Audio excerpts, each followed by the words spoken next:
As Denver grows with new construction, some are working to preserve its past. The city is seeing more owner-proposed landmark applications and friction between preservation groups and property owners. At the same time, there is a push to change Denver's landmark ordinances. Denver 7's Megan Lopez has the latest on the great landmark debate. All it takes is an outline to know exactly where you are in Denver.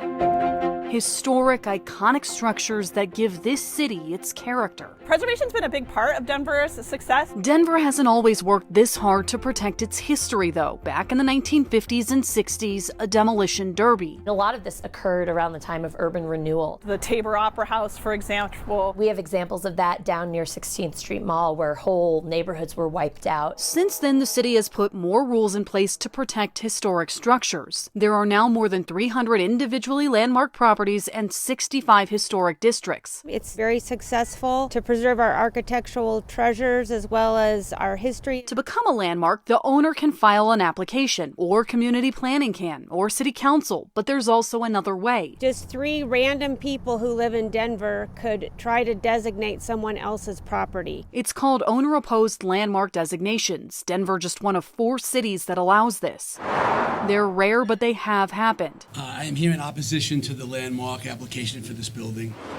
Like Tom's Diner, when the owner wanted to sell in 2019, a group of residents tried to protect it. Wanting to protect what's important to the community. The building on 123 Spear, owned by Denver 7's parent company, is another example. It was meant to be a proud representation of a broadcast news organization. Only one owner-opposed application has been successful. Others have resulted in give and take, like Tom's Diner, and some have failed. But fighting them is expensive, and they're not always about the building. We're seeing a lot of cities and citizens sort of use historic preservation as a tool to prevent new development. So now, there are some things that are just not working. Denver City Council is considering whether it's time to change the owner-opposed landmark process. If it's not your property, there should be some sort of higher bar. The city has been discussing revisions, like requiring a supermajority vote for owner-opposed landmark designations or no longer allowing 3 people with no tie to the place to file an application. It does cause me a little bit of heartburn when we allow people who try to designate someone else's property. We're standing in front of Carmen Court. It used to be our home. Gary, Laura, and Mary O'Hara know firsthand what it's like to fight one of these applications. It just became it's ugly. When they and the other owners agreed to sell the Carmen Court condos off of Spear, all of a sudden we find out that a couple of neighbors down the street filed for us to be a historic designation. Living there 23 years, not once had anyone ever come to us as owners saying, we think your property is historic. So almost somebody coming through your front door and sitting in your living room without your permission. They spent thousands fighting it, so they support the idea of changing the criteria. There needs to be a new process, and the applicants can be somebody else, but they need to talk to the people who won. Others, like Historic Denver, say the bar is already pretty high. And these are robust applications that take a lot of research and labor.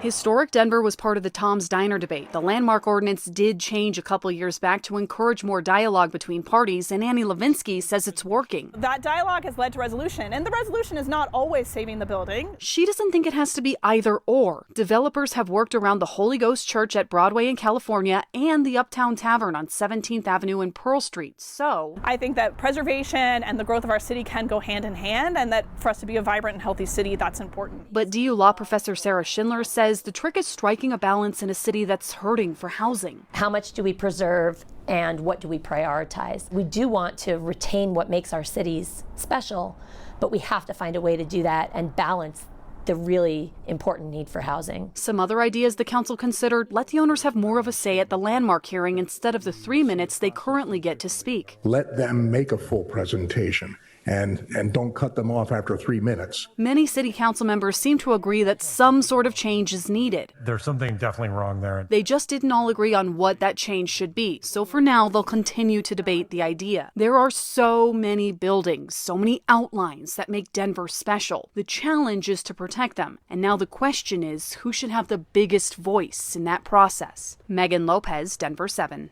And the City Council now is doing public outreach as it considers how or whether these owner-opposed landmark designations need to change.